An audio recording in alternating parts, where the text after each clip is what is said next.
اعوذ باللہ من الشیطان الرجیم، بسم اللہ الرحمن الرحیم۔ تمام دیکھنے اور سننے والوں کو میری طرف سے بادب السلام علیکم۔ آج میں آپ کو ایک ایسا واقعہ سنانا چاہتا ہوں جو تاریخ ابن خلدون، تاریخ فرشتہ اس میں درج، ان میں بھی درج ہے، اور مختلف علماء نے، مختلف مفسرین نے بھی اس کا ذکر کیا ہے۔ لیکن مقصد یہ ہوتا ہے کہ یہ اچھی بات ہے، جتنی پھیلائی جائے، جتنی دوسروں تک پہنچائی جائے سبق آموز بات، اتنا ہی اچھا ہے۔ شاید کوئی ایسا بندہ بھی ہو، کوئی ایسا انسان بھی ہو جس نے یہ پہلی دفعہ یہ واقعہ سنے تو اسے سبق حاصل ہو۔ یہ واقعہ تکبر اور غرور سے ریلیٹڈ ہے۔ تکبر جو ہے یہ اللہ کی شان ہے، انسان کو شائبہ نہیں دیتی۔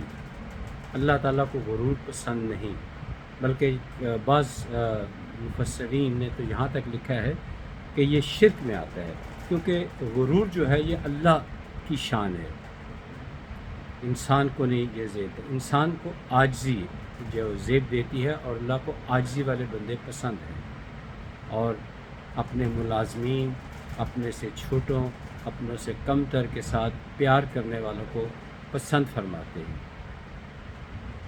واقعہ اس طرح ہے کہ ایک بادشاہ، اس کی عادت تھی کہ وہ ہمیشہ رات کو سونے سے پہلے اپنے جو بھی اس کا بستر جس قسم کا بھی تھا، اس پہ پھول، تازے پھول جو تھے وہ اس پہ، اس کی مسحری پر ڈال دیے جاتے۔ وہ ٹھنڈے، تر و تازے اور خوشبودار ہوتے، اور وہ سکون کی نیند سوتا۔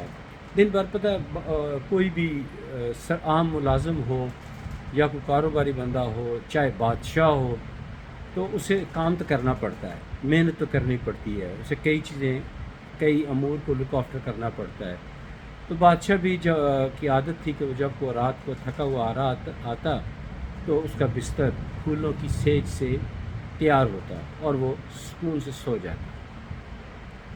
اس کا خاص ملازم، جس سے اس کو اعتماد بھی تھا کہ یہ بڑی شروع سے، بہرحال تفصیل میں کیا جانا، شروع سے وہ اس کا بستر تیار کرتا تھا، وہ بھی سارا دن محنت کرتا۔ وہ ایک دن پھول جب ڈال دیے تو اس کو خیال آیا کہ اس میں کیا لذت ہے، میں جیسا بھی میرا ٹوٹا پھوٹا بستر ہے اس پہ میں سکون سے سوتا ہوں، تو بادشاہ اس پہ کیوں سوتا ہے؟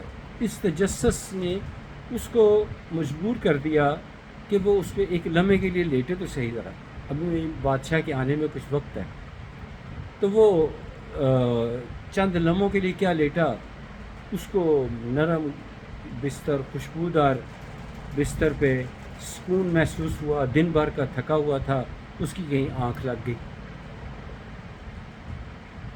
اب اس کو وہ سویا پڑا رہا۔ اتنی دیر کے بعد بادشاہ اپنے دن بھر کے معمولات ختم کر کے شام جب بھی اس کا سونے کا وقت ہے، وہ اپنی مسحری کے پاس آیا تو اس نے وہاں دیکھا کہ اس کا نوکر اس کے بستر پر سویا ہوا ہے، تو وہ بہت غضبناک ہوا، اس کو جگایا اور اس نے اس کو فوری طور پر جو کوڑے مارنے والا جو کوئی بھی ہوگا اس کو بلایا اور کہا کہ اس کو الٹا لٹکا کر کوڑے مارو۔ اس نے کافی فریاد بھی کی ہوگی، ترلا منت بھی کیا ہوگا، معافی بھی مانگی ہوگی، لیکن بادشاہ نے کہا کہ تیری اتنی جرت کہ میرے بستر پہ تو میرا نوکر ہو کے لیٹے۔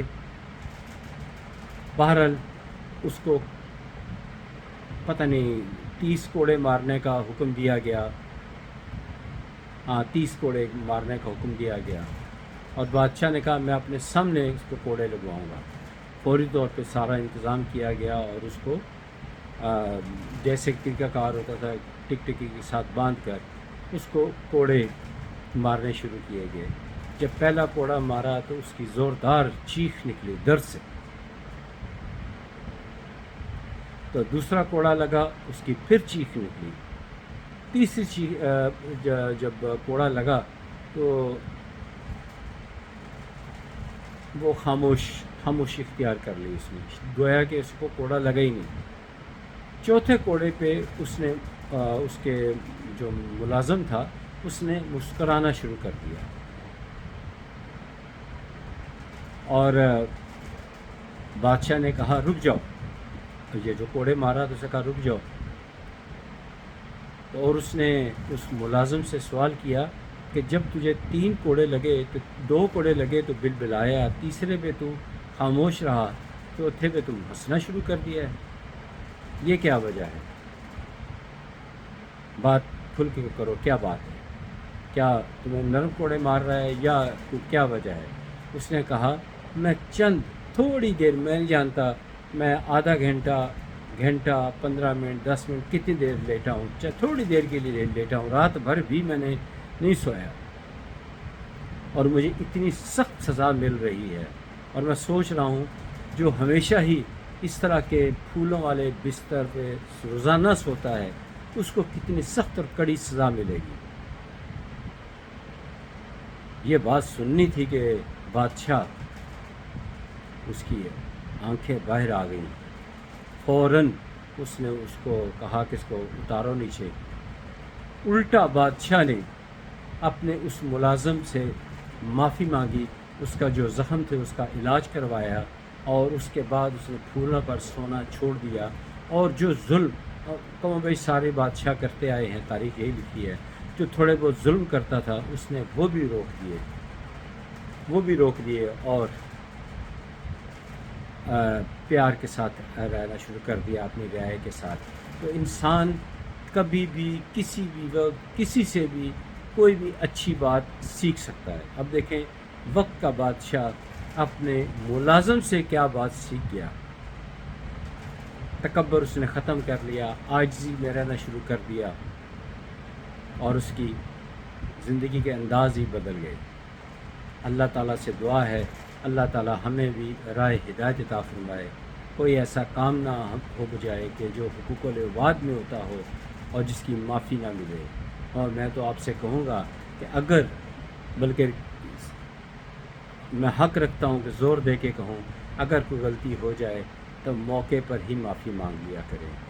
ہو سکتا ہے کسی کے ساتھ میں اپنی مثال دیتا ہوں، میری طرف سے کسی کے لیے کوئی زیادتی ہو جاتی ہے تو میں معافی مانگنے میں دیر کر دیتا ہوں، مہینہ 2 مہینے لگ جاتے ہیں، پتہ نہیں مہینے 2 مہینے تک میں نے زندہ رہنا ہے کہ نہیں رہنا، اس بندے نے زندہ رہنا ہے کہ نہیں رہنا، تو معافی کی گنجائش رہتی ہے نہیں رہتی۔ معافی یہ نہ ہو کہ وہ بندہ مجھ سے ناراض ہی اس دنیا سے چلا جائے، یا میں اس دنیا سے جاؤں تو مجھ سے کوئی ناراض ہو، تو بہتر ہے کہ معافی مانگنے میں دیر نہیں کرنی چاہیے، اور جب معافی مانگے تو فوراً معاف کر دینا چاہیے۔ ایک متفقہ علیہ حدیث مبارکہ ہے کہ اگر کوئی شخص معافی مانگے کہ میں تجھ سے معافی مانگتا ہوں، مجھے معاف کر دو، مجھ سے غلطی ہوئی، تو جو ہے جس سے معافی مانگی جا رہی ہے اسے چاہیے فوراً معاف کر دے۔ نبی پاک صلی اللہ علیہ وآلہ وسلم نے فرمایا کہ اگر شخص کو کہے جا تجھے میں معاف نہیں کرتا، تو اس کے بارے میں حکم ہے۔ نبی پاک صلی اللہ علیہ وآلہ وسلم نے فرمایا کہ روز قیامت میں شخص مجھے اپنی شکل نہ دکھائے، میرے نزدیک بھی نہیں آئے۔ اللہ تعالی ہمیں راہ حق پہ چلنے کی توفیق عطا فرمائے، راہ ہدایت عطا فرمائے، اور اگلا جہاں ہمارا اچھا فرمائے، آمین ثم آمین۔ اگلی ویڈیو تک اجازت دیجیے، خدا حافظ، السلام علیکم ورحمۃ اللہ وبرکاتہ۔